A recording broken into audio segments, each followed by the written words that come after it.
जहां पर आतंक के खिलाफ हुई है बड़ी कार्रवाई। आतंकियों के मददगार पकड़े गए हैं और आपको जानकर बेहद हैरानी होगी कि आतंकियों के जो मददगार हैं ये 6 सरकारी कर्मचारी हैं जिनके बारे में जानकारी मिली है और 6 सरकारी कर्मचारी बर्खास्त कर दिए गए हैं आतंकियों की मदद करने के आरोप के चलते। बर्खास्त कर्मियों में 5 पुलिस हैं और 1 टीचर शामिल है। ये 6 सभी सरकारी कर्मचारी और आतंकियों की मदद करने का आरोप।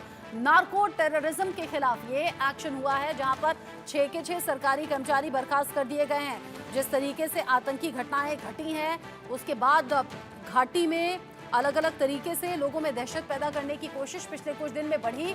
ऑपरेशन ऑल आउट के जरिए आतंकियों के खात्मे की भी कोशिश, स्पेशल ऑपरेशंस भी चल रहे हैं। सुबह ही हमने आपको जानकारी दी थी कि बीएसएफ के डीजी और स्पेशल डीजी हटाए गए हैं। जम्मू कश्मीर प्रशासन ने नार्को टेररिज्म से जुड़े हुए 5 पुलिसकर्मी और 1 टीचर समेत 6 कर्मचारियों को बर्खास्त कर दिया है। एक अधिकारी ने बताया कि ये लोग ड्रग्स बेचकर टेरर फंडिंग कर रहे थे। एलजी मनोज सिन्हा के नेतृत्व वाले प्रशासन ने इन कर्मचारियों को बर्खास्त करने के लिए भारत के संविधान के अनुच्छेद 311(2)(c) का इस्तेमाल किया है। एलजी ने कहा है कि ये सभी पाकिस्तान की आईएसआई और उससे जुड़े आतंकवादी संगठनों के नार्को टेरर नेटवर्क का हिस्सा थे। अब 6 के 6 सरकारी कर्मचारियों को बर्खास्त तो कर दिया गया है, लेकिन चूंकि ये आतंकियों के मददगार हैं तो न सिर्फ नौकरी से सस्पेंड हुए हैं बल्कि आगे इनकी मुश्किलें और ज्यादा बढ़ने वाली हैं।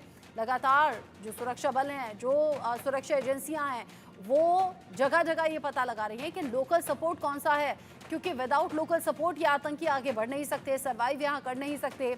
इसी लोकल सपोर्ट को खत्म करना होगा जो आतंकियों की रीढ़ पर हमला होगा, ये कहिए जड़ से काटने के लिए बहुत ज्यादा मददगार होंगे। इस तरह के एक्शंस यहाँ आतंकवादी संगठनों के नार्को टेरर नेटवर्क का हिस्सा ये सभी 6 सरकारी कर्मचारी थे, जिसमें 5 पुलिस वाले और 1 टीचर बताए जा रहे हैं। 6 के 6 अभी बर्खास्त कर दिए गए हैं सरकारी नौकरी से। इसको लेकर बात भी हम करेंगे, हमारे साथ खास मेहमान जुड़ेंगे, उनसे उनकी राय भी हम जानेंगे। लेकिन जिस तरीके से जम्मू कश्मीर में पिछले कुछ दिन में ये घटनाएं बढ़ी हैं, उसके बाद ये लोकल सपोर्ट के बारे में पता लगना और इसे खत्म करना ये एक कामयाबी के तौर पर ही देखा जा रहा है। अनुज माथुर सर मेरे साथ में जुड़ गए हैं डिफेंस एक्सपर्ट के तौर पर, और साथ ही साथ मोहम्मद अली शाह डिफेंस एक्सपर्ट के तौर पर मेरे साथ में मौजूद हैं। अनुज माथुर सर, इससे पहले भी आपने ह्यूमन इंटेलिजेंस की बात अलग अलग वक्त पर इस तरह के डिस्कशन शो में कही है। ये क्या ह्यूमन इंटेलिजेंस का ही नतीजा है कि लोकल सपोर्ट तक पहुंचे हैं सुरक्षा बल और सुरक्षा एजेंसियां, और ये 6 सरकारी कर्मचारी निकले? सबसे बड़ी हैरान करने वाली बात ये, क्योंकि इससे पहले हम डिस्कस करते थे कि अशिक्षित हो सकते हैं, गरीब हो सकते हैं या दबाव में ऐसा हो सकता है, लेकिन 6 सरकारी कर्मचारी ऐसा कर रहे थे। रचना, देखिए, ये बात सुबह भी मैं कह रहा था कि प्रलोभन किसी भी प्रकार का हो सकता है, और उसके अलावा एक बात और समझने की है कि कुछ लोग सरकारी तंत्र में अलग अलग विभागों में इन्फिल्ट्रेट हो चुके हैं। ये लोग वो हैं जो कि सिंपैथी रखते हैं सेपरेटिस्ट से, सिंपैथी रखते हैं पाकिस्तान से और आईएसआई से संपर्क रखते हैं। शायद कोई मॉनेटरी बेनिफिट भी वहां से ये लोग ड्रॉ कर रहे हैं। इस प्रकार के लोग कई जगहों पर, वही वजह है, आप देखिए कि क्यों एक टेररिस्ट कभी कभी सक्सेसफुल होता है। वो इसीलिए होता है कि सिस्टम में उनके मददगार हैं, विलेजेस में उनके मददगार हैं, ग्राउंड पर उनके मददगार हैं, और वो तमाम लोग मिलकर के आपको एक ऐसी खबर दे देते हैं और ऐसा टिप दे देते हैं जिससे कि आप कोई ना कोई बड़ा एक्शन करने में सफल हो जाते हैं।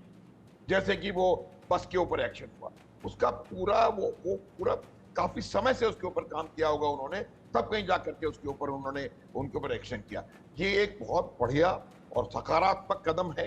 गत वर्ष भी अगर आपने देखा होगा तो एक एडिशनल एसपी और एक डीवाईएसपी को सस्पेंड किया गया था इन्हीं मामलों में, इन्हीं सेक्शंस के अंडर। तो ये एक अच्छा कदम है, और ऐसे लोग अगर जब मिलेंगे तो अब आप देखिएगा कि इनके थ्रू हमें एक बहुत लंबी एक सीरीज ऑफ जो इनके सिंपैथाइजर्स हैं और सपोर्टर्स हैं उसका खुलासा होने की संभावना है। और आने वाले समय में आप देखेंगे कि किस प्रकार से सुरक्षा बल वहां पर कश्मीर घाटी में भी और पीर पंजाल के दक्षिण में भी जिस प्रकार से इनके द्वारा दिए गए टिप्स ह्यूमन इंटेलिजेंस की मदद से इन लोगों को नैब करेगी और इनको एलिमिनेट करेगी। अपना एक तंत्र आपको बढ़ाने की आवश्यकता है। हर डिपार्टमेंट में, चाहे वो पुलिस हो या कोई और हो, चाहे वो टीचर हो, एजुकेशन डिपार्टमेंट हो, उसमें हमारे लोग होने चाहिए। हमारे लोग मतलब वो लोग जो कि कोई भी अनयूजुअल एक्टिविटी देखें, कोई भी अनयूजुअल बेनिफिट्स आप किसी को मिलते हुए देखें, तो तुरंत उसको किसी ना किसी प्रकार से कंसर्न अधिकारियों को अगर बताएंगे, तो मुझे लगता है कि तभी कहीं जाकर के, और ये शायद इसी का एक नतीजा है कि आपको वेल प्लेस्ड लोग मिले, जो कि एक टीचर है और 5 पुलिस वाले हैं। हाँ। और वो इस प्रकार, हाँ जी, रचना।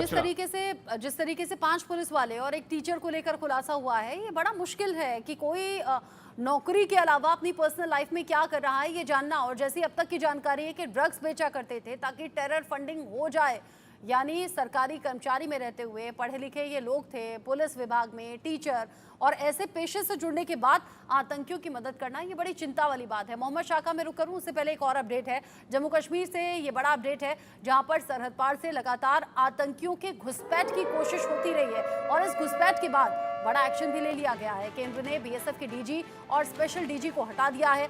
दोनों को तत्काल प्रभाव से होम कैडर भेज दिया गया। बीएसएफ के डायरेक्टर डीजी नितिन अग्रवाल को हटाया है। स्पेशल डीजी वाईबी खुरानिया को भी हटा दिया गया है। आतंकी घुसपैठ के मामलों में बढ़ोतरी के बाद ही ये फेरबदल किया गया है। बीएसएफ के डीजी और स्पेशल डीजी को तत्काल प्रभाव के साथ हटाया गया है। ये रिपोर्ट आप देखिए।